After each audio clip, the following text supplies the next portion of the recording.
All right, good morning, everyone, and welcome to our webinar session this morning.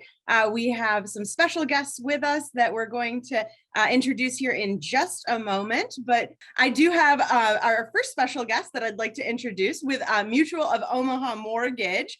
We have Tyler Walsh with us today, along with a friend. So hello, Tyler, how are you? I'm doing well, Grace. Thank you for the intro. Yeah, we're very excited to be sponsoring today's class. It's going to be a great one for sure. So I'm Tyler Walsh. I'm the branch marketing manager here at Mutual of Omaha Mortgage in Tampa. We're located very central, right by the airport. We are, if you recognize the name Mutual of Omaha, it's under the family of companies. We are the mortgage division. Our branch has been around for about 20 years now.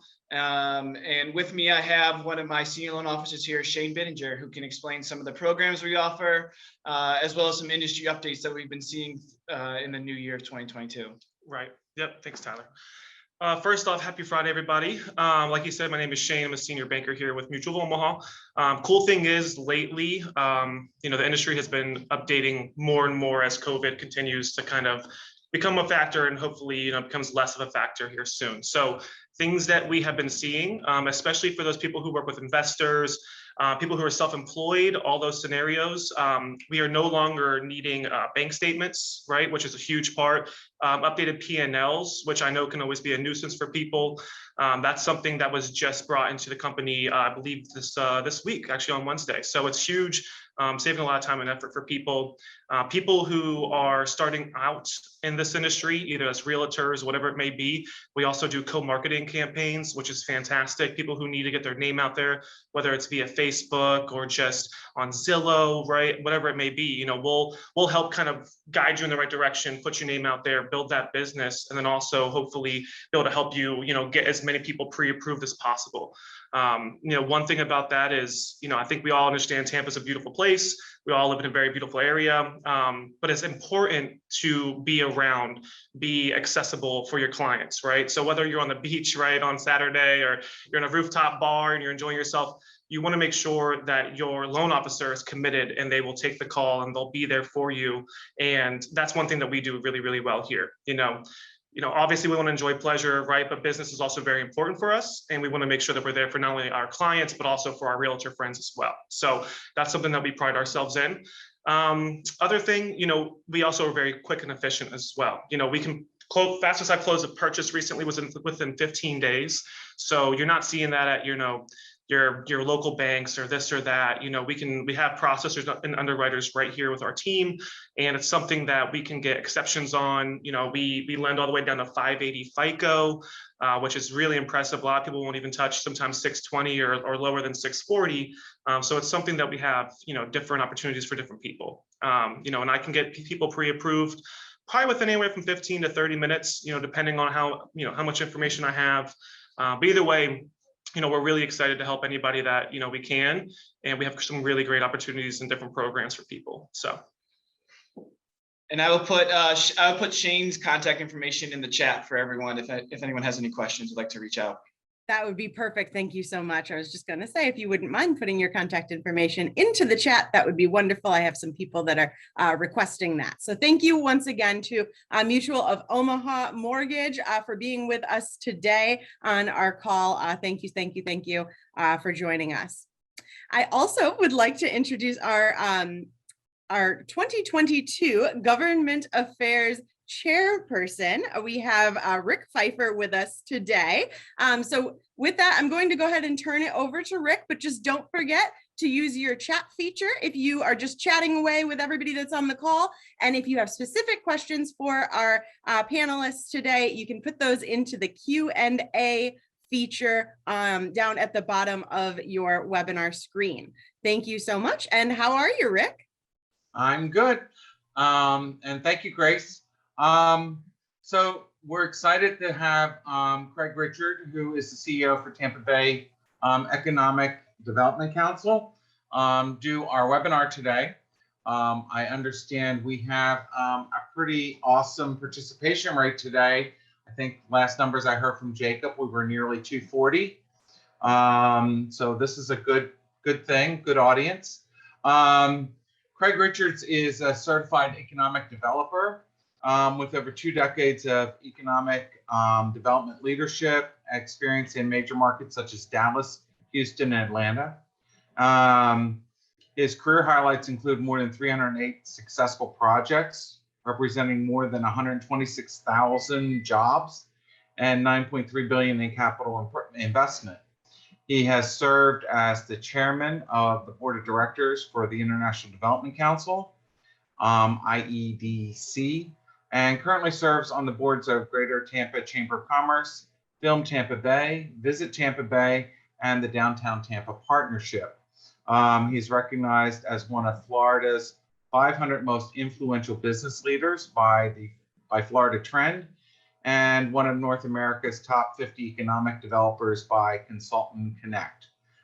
He was also designated a fellow member by IEDC for his contributions to the economic development profession. He earned his master's in urban and regional planning with a concentration in economic development from Virginia Commonwealth University and a bachelor's degree from the University of Houston. He is also a graduate of the Economic Development Institute at the University of Oklahoma. So I think we should all learn a great deal today in this. And as Grace said, please put any questions in the Q&A and not in the chat, because with 200 and almost 40 people on here, I am not going to be able to sort those out. Thank you all. Mr. Richards, it's all yours. Thank you, Rick. And thank you for that generous introduction. You actually read the whole bio. Nobody does that anymore. But thank you for that. And I also want to thank you all for inviting me to be with you today. You guys, you are the front line of when people are introduced to the Tampa Bay area.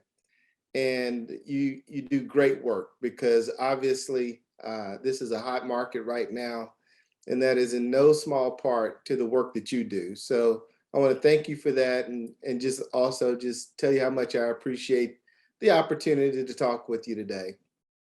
So what I thought I'd do is first, tell you a little bit about the Economic Development Council. A lot of folks don't even know we exist, and much less don't know what we're about. So I'll tell you a little bit about who we are, what we do. I'll talk a little bit about some of the trends that are driving some of our growth, and talk about some of the rankings that we've recently received, and then leave some time for some Q&A, because I think that's where we get the most value out of a conversation like this. So if you don't mind, I'm going to try to share my screen here. I have our Director of Communications put together, Laura Fontenelle. She put together a pretty spiffy little presentation that I think would help communicate this. Let me see. All right, is that coming in, everybody? It looks great. I got it. Okay, good, good. All right, so first, let me talk a little bit about what our mission is. The easiest way to think about the Tampa Bay EDC's mission is that we're the ones that's responsible for helping to grow a thriving local economy. And we do that by focusing on attraction, expansion, and retention of high-wage jobs and capital investment. And I want to bring your attention to those two areas. Attraction, because people think that's all we do is work with new companies that are locating to the area. But we also work with our existing companies to expand and retain their operations so that they can create jobs. Now, if you talk to an economic developer, they will all concur that about 85% of the jobs that are created in a community is from your local businesses. And so while the new companies get all the headlines, the bulk of the job growth comes from our local companies, and it's important for us to drive attention to that. Of course, our vision is to be recognized nationally as a community that's transformed by job growth and business innovation and international trade. And recently we've been getting some quite a bit of buzz about that. And we have some media clips to show you in that regard. And then of course, our values are vision, we think big. We are a collaborative organization. There's a saying that I like to tell people that economic development is a team sport. So we have to be engaged in teamwork. And we believe in results. My board of directors holds us accountable for the things that we are responsible for. We take pride in our community, we take pride in the organization, and we do all of this with integrity. We just basically do the right thing. So let me give you an example on who some of the people are that are involved with the EDC. Our executive officers are James Nozar, who's the chair this year. And actually, he's the former president of Strategic Property Partners. He just spun out his own firm called East and Main. And but he was the guy that was responsible for putting together the whole Water Street development. You know, and the Water Street and SPP, of course, is a collaboration between Jeff Vinnick and Bill Gates' development company, Cascade. Our vice chair is Angel Gonzalez, who's the regional president with South State Bank, and Joe Lapano, who everybody knows, the CEO of the world's greatest airport. He's our secretary treasurer. And our past chair is Jim Weiss, who recently took a position to be the regional president in South Florida. So he just moved to South Florida, but he still maintains his position with us. He, you know, is constantly participating in our meetings. And then our general counsel is Ron Cristaldi, who a lot of people know. He's a managing partner at Shoemaker. So I'll talk a little bit about our strategic plan, because this is the thing that guides us. And then I'll go through some of the different elements of that. There's three main pillars to our strategic plan: the business development piece, talent attraction, placemaking. And then you see that green arrow going across. That's basically our function in all of those areas. We are a marketing organization. And the basic principles that we adhere to in accomplishing those strategies is that we're competitiveness, we provide leadership, we engage, and we provide a social impact. So what is it that we do? As I mentioned before, most people know us from recruiting new companies. We basically help generate and manage the out-of-market prospect business activity, meaning when companies are looking at new locations to either move to or expand, we're engaged with them to provide market information, to provide site tours, and all of those things to help market our community. As I mentioned before, retention and expansion is probably the most productive thing that we do at the EDC. We work with our local businesses to help them expand and grow. We're engaged in international business development, and that actually supports that second piece, which is helping our local businesses identify opportunities for trade and foreign direct investment.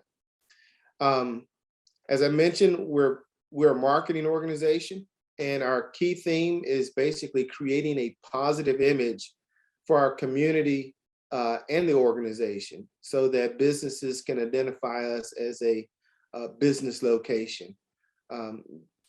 There's another saying in economic development that the last thing you want to be is a best kept secret.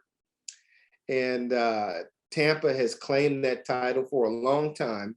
And I think we're starting to break out of that shadow and getting the attention that we so richly deserve. In regards to research, in order to market successfully, we have to make sure we're providing fact-based information. So we identify and analyze critical data, statistics, and market trends, and we provide that to audiences and our targeted leads. And then because our organization is a 501c6 organization, it's important that we build private sector support for the programs and initiatives of the EDC. We are funded, about 75% of our budget is from from private sources, business people, organizations like the Greater Tampa Realtors Association, and others invest about 75% of our budget. And then 25% of our budget comes from the city and the county. We have a fee-for-services contract with them, and the purpose of that is just to act on their behalf in managing these leads and prospects that are wanting to either expand or locate in the Tampa Bay area. So how are we doing? Well, some of our recent announcements include 4 headquarters companies last year: Suzuki Marine, OpsWatt, Genesis Systems, and Signode. These, well, 2 of them, of course, are very well-known organizations, Suzuki and Signode, and they're already hiring hundreds of people right here in the Tampa Bay area. Probably the blockbuster announcement that we had last year was Pfizer. They located over in the Heights area. They announced that they were going to hire about 560 employees. You know, if they're anything like the other 3 pharmaceutical companies that we've recently recruited to the market over the past 4 years, we're looking for that employment to grow over 1,000. Just in 5 years, we've been able to recruit Bristol Myers Squibb, Johnson & Johnson, Amgen, and now Pfizer. So we're definitely on the radar of big pharma, and we have some others in the pipeline as well. Oops, there we go. Wait, sorry about that. Another cool expansion project was a cybersecurity company out of Boston that just located here, Rapidseven. They plan on initially employing about 100, but they plan to scale that up quickly. And we'll talk a little bit more about some of our strategic growth areas, but we were proud of this company because it exemplifies that strategic growth area. And it's an up and coming cybersecurity company, and they chose Tampa as a second location that they're going to expand in. Of course, they're headquartered in Boston, but they already have a major presence right here. This year, we announced another headquarters group, HSP Group. They announced and plan to establish their headquarters right here in Tampa. And, you know, this is another example of how in the past, you know, we were really scratching our heads on how we can get headquarter companies located here. I think we're starting to make some great progress in that regard. So part of our strategic plan is to market to key industry sectors. And so we drilled down into some strategic growth areas that we think we have a competitive advantage in. As I mentioned, cyber tech is one, fintech, which is affiliated with our financial services industry that's so strong here.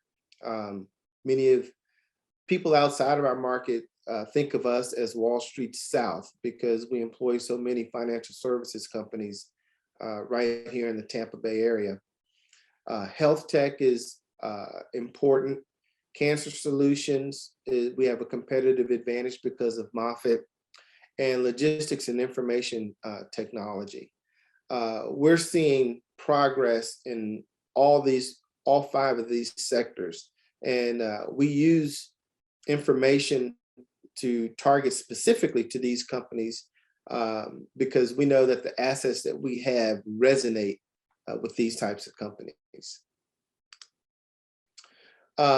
Part of our marketing outreach includes using Gazelle AI, which is a artificial intelligence program. It helps us identify companies using our artificial intelligence, and it helps us identify these companies and markets, just pinpoint marketing to them. And we use LinkedIn to do a lot of that type of marketing. So LinkedIn is a great forum for an organization like ours to reach decision makers in these types of companies. And so, we have I think we actually have over 13,000 followers now. But it's one of these things where we're getting a lot of traction from this. Just in the past year, I think we have 9 leads and 3 prospects, and actually 1 announced company that's from our LinkedIn efforts and LinkedIn campaigns. So the number 1 site selection factor and why we've been so successful in Tampa is because of talent. When you ask companies, what's the key criteria for determining where they want to relocate or expand, they talk about the availability of good quality talent. And fortunately, Tampa is high on that list. The way part of our strategic plan is to help, facilitate that talent growth, both through attraction and development. And we have a talent attraction program that we've recently co-created with Visit Tampa Bay, which is our visitors and convention and visitors bureau, Visit Tampa Bay. And we created a website called makeitampabay.com. And as realtors that are involved in talking to clients and families, this is a really good resource for you. So make a note of that, www.makeitampabay.com. And what you'll see in there is information about different neighborhoods, information about the job market here. There's job postings here, which is great for trailing spouses. So it's a really good resource. I hope you make that, bookmark that as one of your key things that you promote to some of your clients.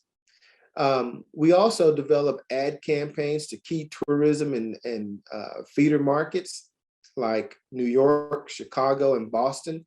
And we've recently received another $1.5 million from Hillsborough County to help promote these ad campaigns in these markets, and that's launching this month. So in regards to talent attraction, we're launching in the future in about 10 markets. Hundreds of hot jobs of the day ads are posted on LinkedIn, and then we push them out. So make sure if you want to be aware of some of those things, be sure to follow not only Make It Tampa Bay, but the Tampa Bay EDC as well. Also included in the Make It Tampa Bay is a cost of living calculator, and then of course all types of jobs that's from our targeted industries that we put on the website. So here's a video from Make It Tampa Bay.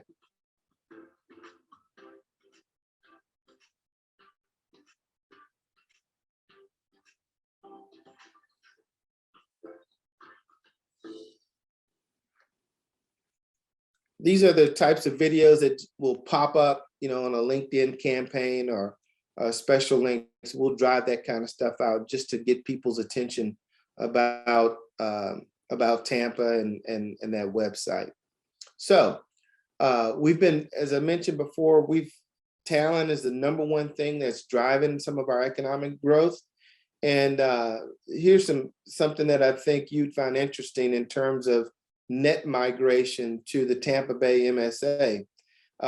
Tampa actually ranks 4th in the nation among the largest net migration. So last year, I think we got 48,816 new residents. That averages to about 134 people per day.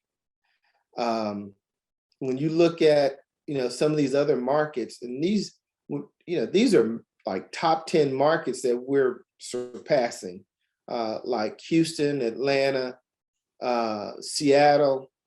I mean, we actually bring in more net migration in some of those big markets, top 10 markets.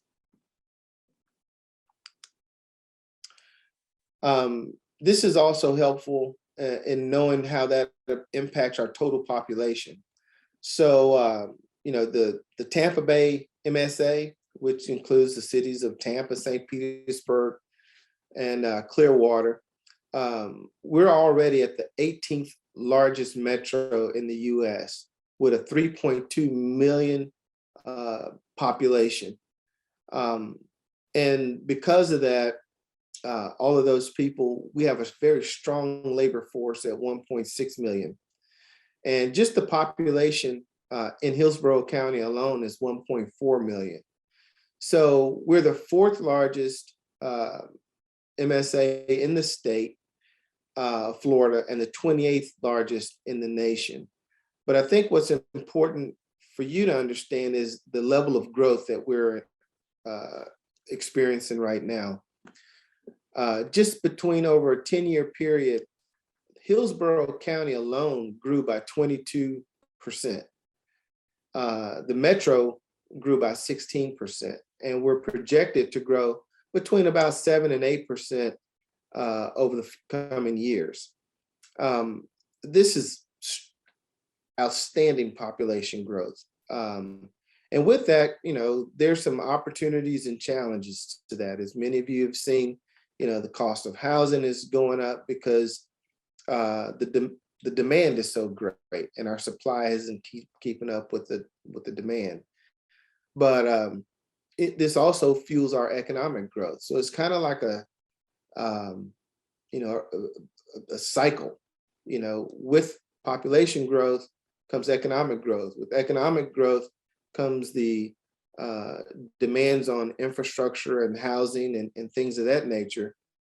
But also because of the tax growth, that helps provide the resources necessary for our governments to help provide infrastructure and things of that nature to support the population. So you want to be in an area that's growing for sure, and versus somewhere that's not experiencing growth. Let's see what else we have. Okay, so our third pillar in our strategic plan is placemaking. And the principles that drive our placemaking strategy includes diversity, inclusive growth, social innovation, and we want to make sure we're taking advantage of the opportunity zones that are here locally. And this is the newest element to our organization. In fact, we just kicked this off last year. And in order to do that, we needed to bring some additional resources to the organization. So we created a foundation, a 501c3 foundation, and we launched it last year. And this was to fund our inclusive growth, economic growth initiative. And so far, we've raised $1.4 million of $2 million. And we anticipate raising the other $600,000 this year.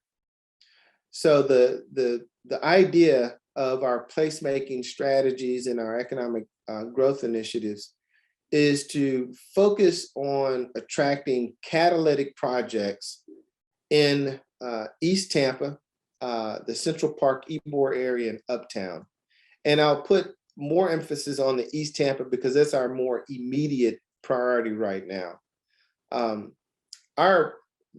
What we don't want to do is duplicate what other organizations are doing, and so we thought the best way, the most value that we could provide to some of these distressed economically disadvantaged areas is to focus on the job creation part. And so we believe that by attracting catalytic projects that will bring economic opportunities and job opportunities to communities, it will help expedite the redevelopment of some of these areas.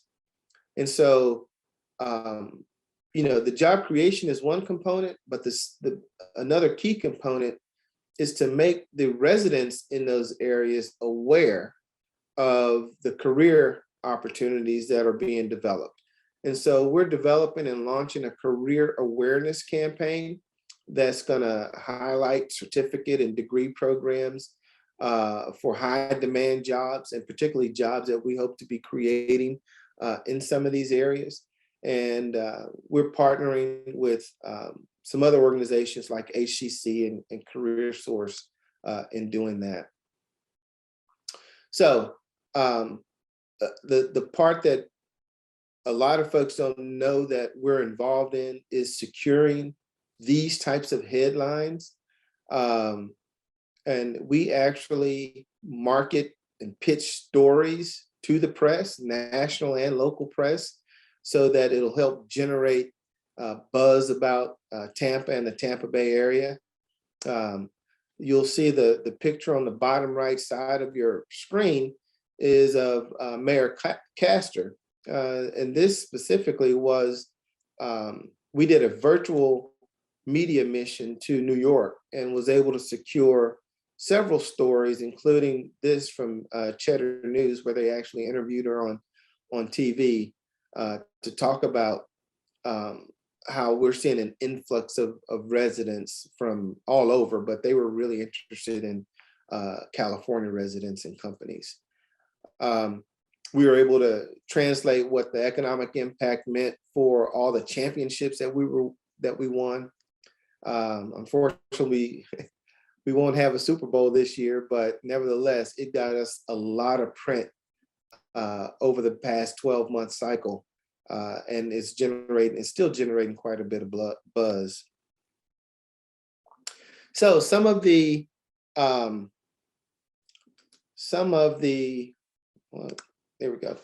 rankings that we've recently received is we're number 4 in the nation for new residents. In 2020, that was by Redfin. We ranked number 8 in the country in tech talent growth and brain gain by CBRE. And I think that's interesting in itself, because just a few years ago, we were ranked on the other side of that as brain drain. Many of our college graduates once they graduated, they were seeking opportunities in other markets. And now we've flipped that, and graduates are now coming to Tampa for opportunities. In fact, one of our own staff members recently did that, was graduated from FSU, moved to Tampa without a job, and we ended up hiring him to run our social media and our marketing campaigns. We're number 1 emerging tech city in the US, according to Forbes. And, while a lot of folks don't think about us as a tech city, that's because many of our tech workers are buried in other industry sectors. If you ask Citi, which employ about 9,000 employees here, they spend, I think they said about 1.4 billion, it either is 1.4 billion or 14 billion on technology. They really think of themselves as a tech company that's involved in financial services. Most of the employees that they hire here are tech related, as well as a lot of the other financial services companies, healthcare services companies, and distribution and logistics companies. They're hiring tech workers in this market. So while you don't see the big headline companies like a Facebook or a Google, we have a lot of tech companies that are seeing us as an emerging tech city, and they're taking advantage of the workers that we're producing. So I'm going to stop there and allow you all to, perhaps get in some questions that you may have in the time that we have remaining. So I'm going to stop my PowerPoint there, and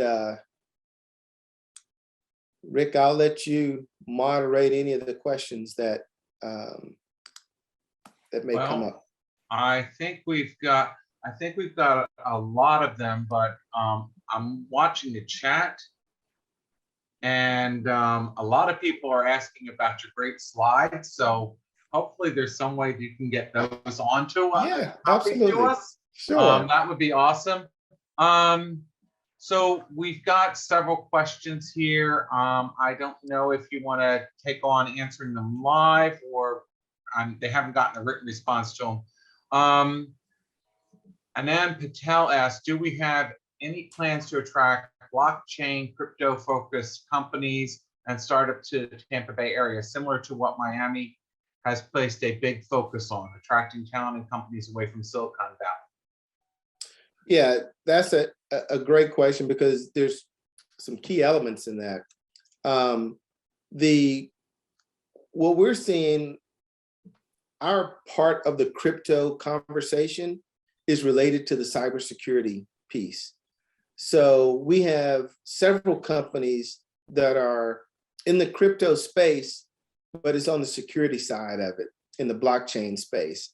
And if you go to, we have some emerging companies in Embark Collective, which is an organization that's helping to grow some of these companies and providing second stage services and capital to those companies. But yeah, so the short answer is yes, we are. And the mayor likes to talk about how Miami likes to beat its chest in promoting technology and crypto, and we have demonstrated proof that a lot of companies will look at Miami and because of all the noise that they're making, but they end up choosing Tampa because we're a great place to raise a family.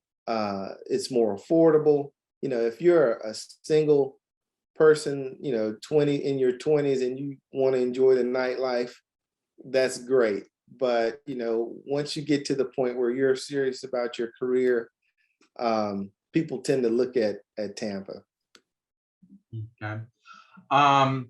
We have another question here from Joel McKinney, but I probably want to broaden that a little bit. With Tampa metro areas, cost of living is still somewhat below the national average, and it's competitive with a lot of markets. Do you foresee that changing in the near future? Because Joel's question was also, what are we going to do about rapid rent growth? Tampa is growing, but we're getting that press because our rent growth that has come out of nowhere is just really pinching a lot of people. Yeah, and I think that is a byproduct of the growth that we're currently experiencing, population growth, but also from the years of policy making that hampered and stymied residential growth. And we're seeing that starting to change. There's more of a focus on affordable housing, both from the city and the county. It's not going to change overnight. I can assure you that, because it wasn't created overnight. But, it's a supply and demand situation. And we're not unlike other major metros that are experiencing this same issue. Rents are rising because the supply of housing is so low, especially in high growth areas like Tampa. And I do see that as one of the unfortunate byproducts of being economically successful. We've had, because of the population growth, we're also experiencing, in fact, over the past 5 years, we had a 20% increase in our wage growth. And we were, for the longest, considered an affordable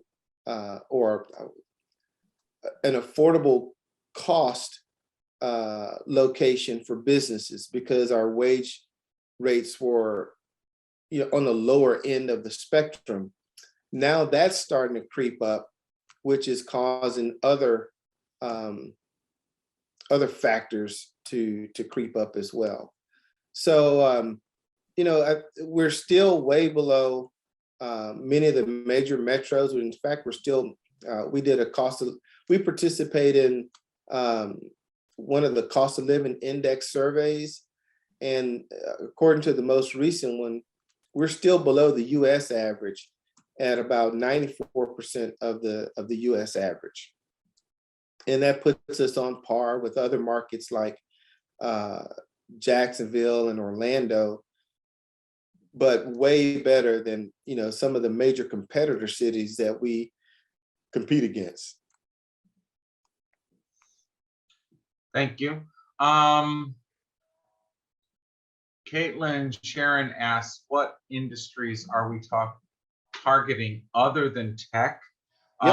I know there was a lot of tech related and tech specific. Do we have some others? Yeah. So the industry, and I'd give you 5 guesses, you probably wouldn't even guess this, but one of the major industries that we target and that we actually have the most in our pipeline is manufacturing, advanced manufacturing. We tend to be very competitive in the manufacturing space, particularly as it relates to government contract related, military related companies, life sciences companies. We have, several large like healthcare related manufacturing companies here. So manufacturing is one.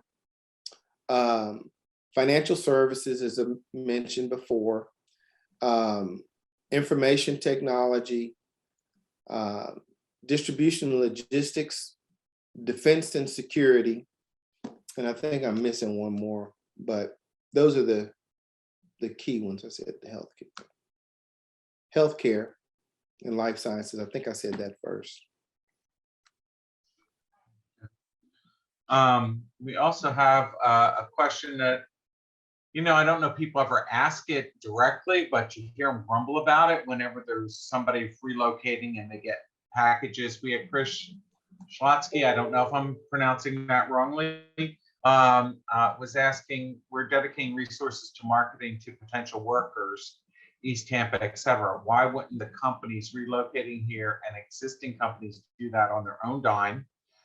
Seems like they would be motivated to do that if you point them in the right direction. What are your thoughts on that? Well, there's a couple of things.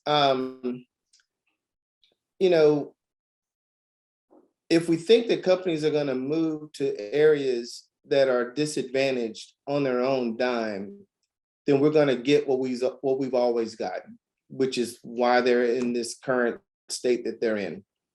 There has to be an economic incentive for companies to identify these areas as an opportunity. And, these areas oftentimes require redevelopment, which is a whole lot harder than developing something, in a green field somewhere. So you have to mitigate certain issues. There's infrastructure issues that are at play. And so there has to be a level of intentionality in trying to help companies understand what these opportunities are. And frankly, the Tampa area has done well, remarkably well, but all areas haven't received that same prosperity, if you will. And so it's going to take some intentional marketing of some of these areas that are hard to identify because, in their current state, you wouldn't think of it as an opportunity.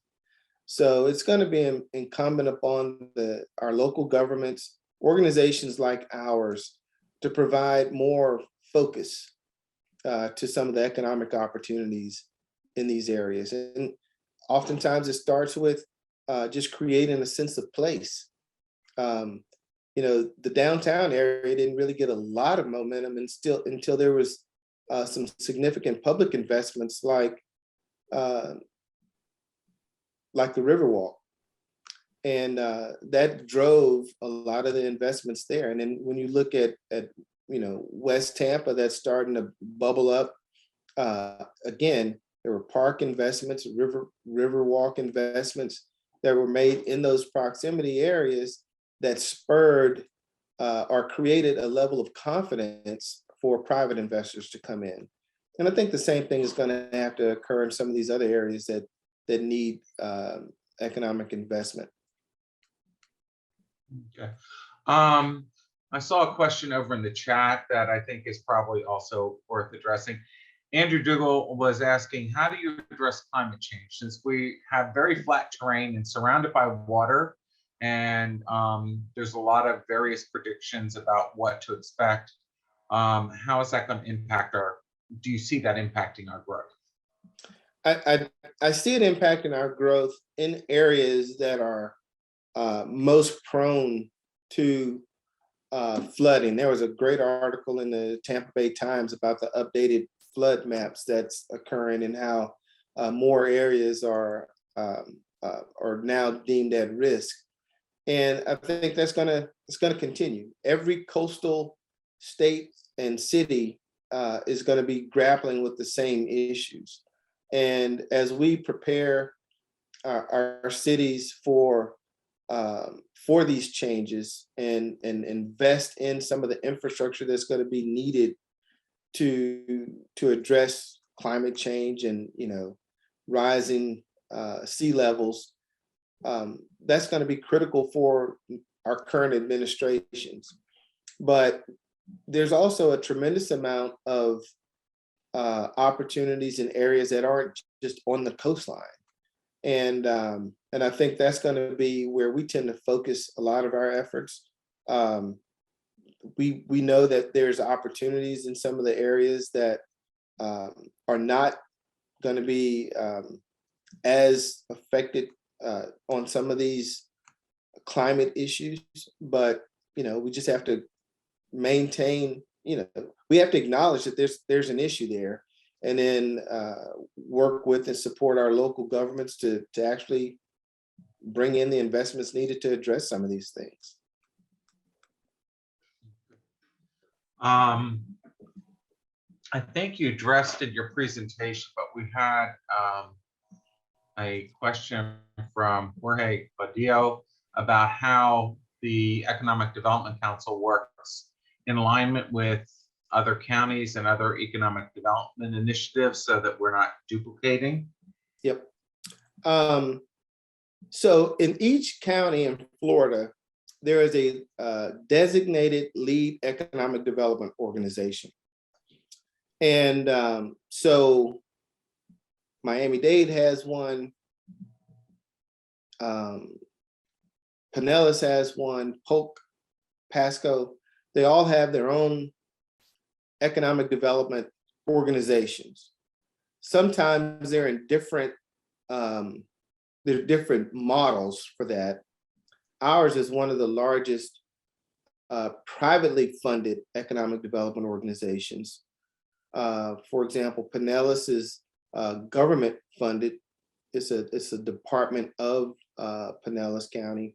Polk is a public-private, but it's much smaller. So is Pasco. And we work together by, in fact, we actually have a memorandum of understanding with our neighboring counties to work together on international initiatives. And it governs how we work together on domestic leads.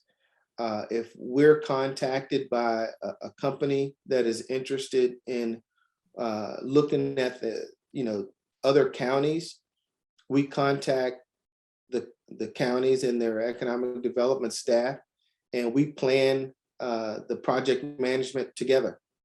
So there's been a tremendous amount of the leadership in each one of these organizations is accustomed to working under those conditions.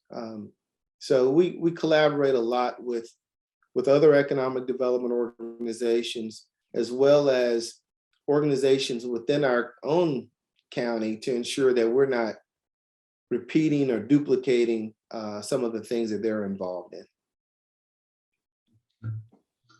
And then I think we have, I think we got time for probably one or two more questions. Caitlin Sharon was asking questions as we're marketing and growing by bringing these folks in. She's looking at concerns over displacement of local Floridians with jobs, but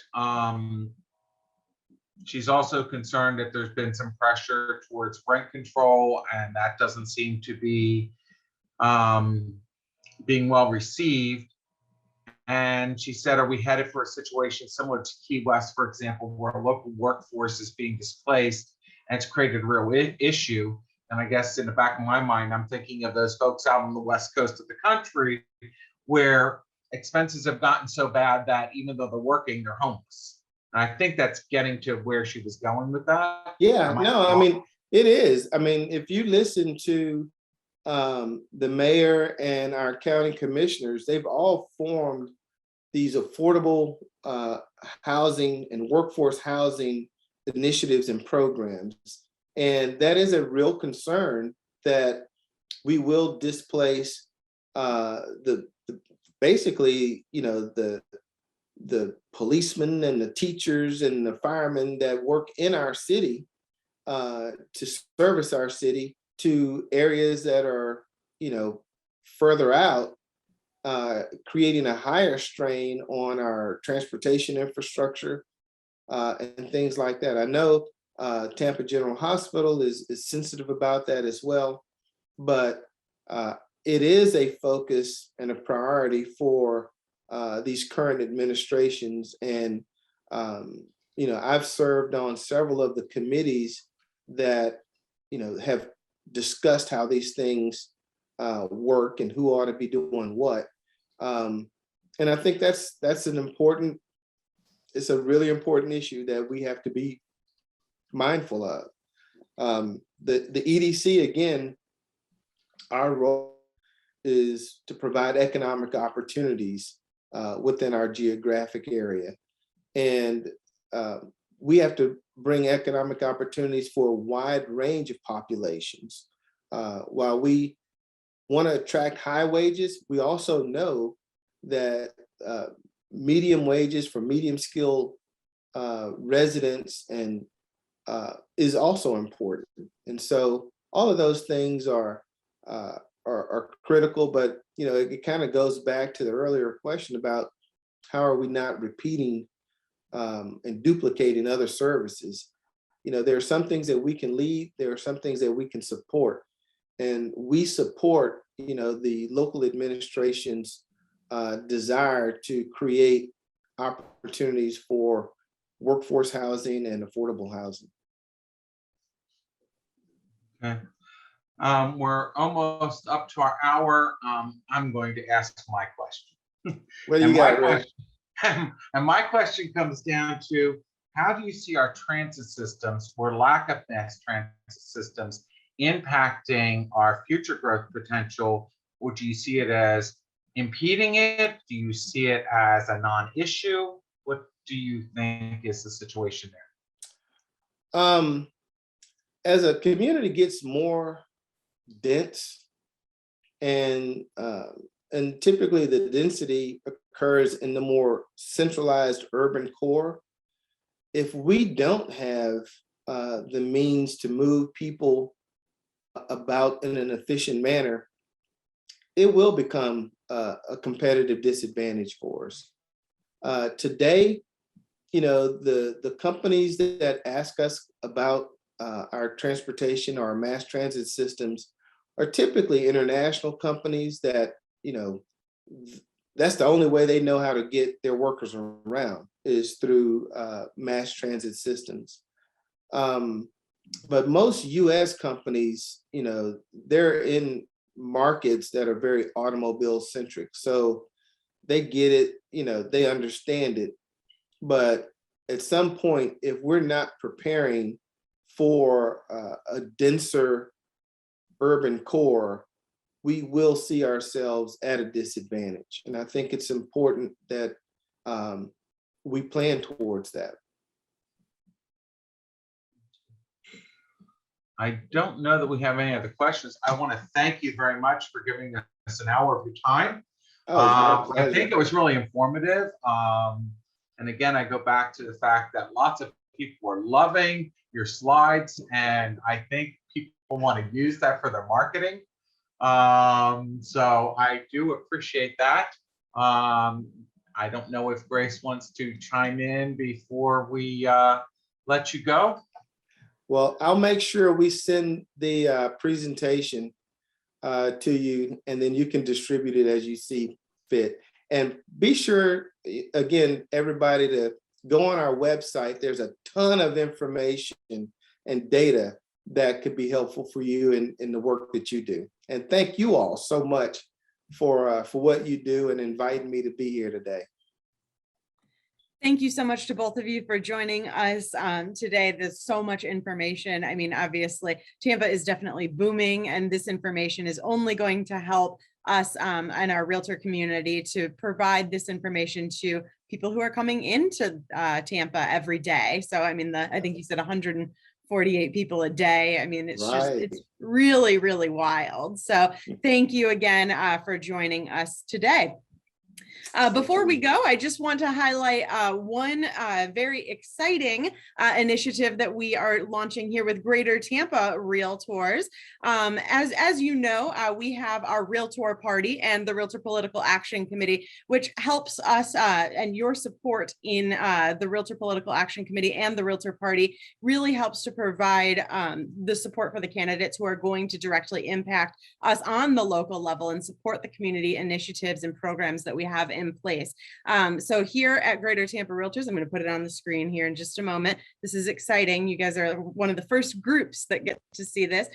We have launched our local Greater Tampa Realtors Realtor Party investment pin.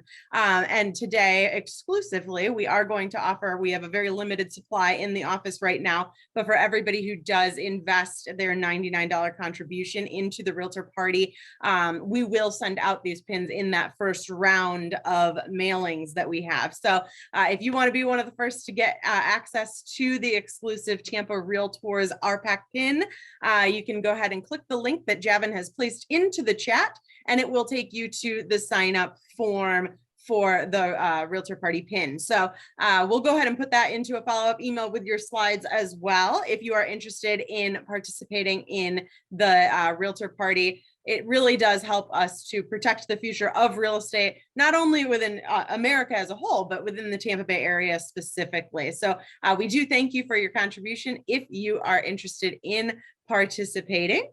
And with that, I do want to thank everybody for joining us today on the call. It's been a wealth of knowledge that we've experienced here today, and we do hope to see you guys soon. Thank you so much and have a wonderful day.